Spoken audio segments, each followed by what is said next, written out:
Bon début de semaine à tous, place à l'actualité sur le continent africain. Mali, en tête de cette édition, les pourparlers entre la délégation de la Communauté économique des États de l'Afrique de l'Ouest et la junte au pouvoir se poursuivent ce lundi. Après 48 heures d'échange, les points d'achoppement demeurent toujours entre la délégation ouest-africaine et le Comité national pour le salut du peuple.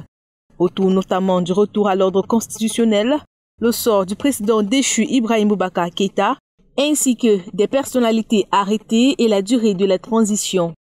Si les deux parties se disent optimistes, de sources concordantes, la junte souhaite qu'un organe de transition dirigé par un militaire soit mis en place pour une période de 3 ans pour revoir les fondements de l'État malien avec un gouvernement composé en majorité de militaires.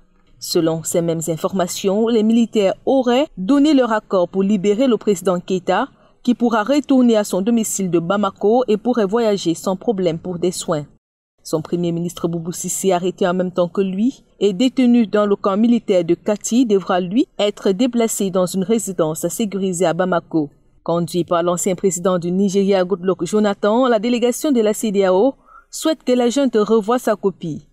Ce mercredi 26 août, les chefs d'État de la Communauté des États de l'Afrique de l'Ouest vont à nouveau se réunir par vidéoconférence pour décider de la suite avec 2 options, à savoir alléger d'une part les sanctions que l'organisation a imposées juste après le coup d'État ou d'autre part les durcir s'ils estiment que la junte ne donne pas assez de gages de bonne volonté. En République démocratique du Congo, la 11e épidémie d'Ebola déclarée dans la province de l'Équateur dans l'ouest du pays continue sa progression meurtrière moins de 100 jours après la déclaration de l'épidémie. La région vient de franchir la barre des 100 cas détectés. L'Organisation mondiale de la santé s'inquiète surtout de la dispersion de la maladie qui a déjà touché 11 zones de santé alors que la précédente épidémie dans la même province s'est terminée sur 3 zones de santé affectées. L'OMS explique que cette propagation des cas sur le territoire rend difficile les opérations de déploiement sur le terrain, notamment dans les localités inaccessibles par voie terrestre. Jusqu'ici, 43 personnes ont déjà perdu la vie depuis le début de la 11e épidémie dans la province de l'Équateur, qui a déjà été frappée par Ebola en 2018. À noter que durant 23 mois, le nord-est de la RDC a fait face à la 2e épidémie d'Ebola la plus grave de l'histoire, infectant 3470 personnes, dont 28% d'enfants. Le gouvernement de la RDC avait annoncé la fin de cette épidémie le 25 juin 2020.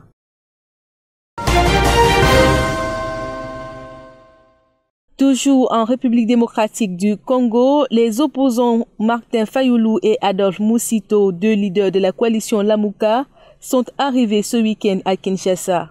Un retour triomphal après 5 mois bloqués aux États-Unis suite à la pandémie de coronavirus. Devant des milliers de partisans, Martin Fayulu, qui se présente toujours comme le vainqueur de la dernière élection présidentielle, n'a pas manqué de tacler la gestion du président Tshisekedi et d'attaquer la coalition au pouvoir. Il a appelé à des réformes sur la loi électorale avant les élections anticipées. Par ailleurs, il a menacé de mobiliser la population pour un sit-in géant au Parlement si ces demandes n'étaient pas prises en compte. Faisant allusion à la situation au Mali, Martin Fayulu a promis que le mot d'ordre serait donné pour descendre dans les rues afin de réclamer le droit. Le Soudan est prêt à coopérer avec la Cour pénale internationale pour poursuivre les personnes recherchées pour crimes de guerre et génocide en relation avec le conflit du Darfour. Le Premier ministre Abdallah Hamdok a pris l'engagement le week-end à l'occasion du 1er anniversaire de sa prise de fonction. Les autorités soudanaises ont notamment accepté de remettre l'ancien dirigeant Omar El-Béchi à la haie. L'ancien homme fort de Khartoum est incarcéré depuis sa destitution. Il a été condamné en décembre par un tribunal soudanais à une peine de 2 ans en institution pénitentiaire pour corruption. Depuis 2009, il est recherché par la CPI, accusé de génocide, crimes de guerre et crimes contre l'humanité au Darfour, durant un conflit meurtrier ayant éclaté en 2003 avec des insurgés issus de minorités ethniques s'estimant marginalisés. En Somalie, un projet de loi concernant les violences sexuelles présenté par des parlementaires au mois d'août est au cœur de la controverse. Selon de nombreuses ONG, ce texte qui ne respecte pas les principes de base de la Convention relative aux droits de l'enfant que le gouvernement a ratifié en 2015 pourrait légaliser le mariage précoce dans le pays où, selon une étude du gouvernement réalisée cette année, un tiers des filles sont déjà mariées avant l'âge de 18 ans. Ces organisations non gouvernementales rajoutent qu'il y a un amendement dans cette loi qui autorise le mariage de jeunes filles dès qu'elles ont atteint la puberté. Un point très alarmant, selon elles, pour les Nations Unies et très certainement pour beaucoup de Somaliens. L'Afrique du Sud a franchi la barre des 600 000 cas confirmés de coronavirus, soit la moitié des cas recensés sur le continent africain, qui affiche à ce jour plus d'1,1 million de cas de Covid-19 selon les chiffres de l'OMS. Pays le plus contaminé du continent, les autorités ont indiqué que le nombre de nouvelles infections quotidiennes était en diminution depuis un pic en juillet.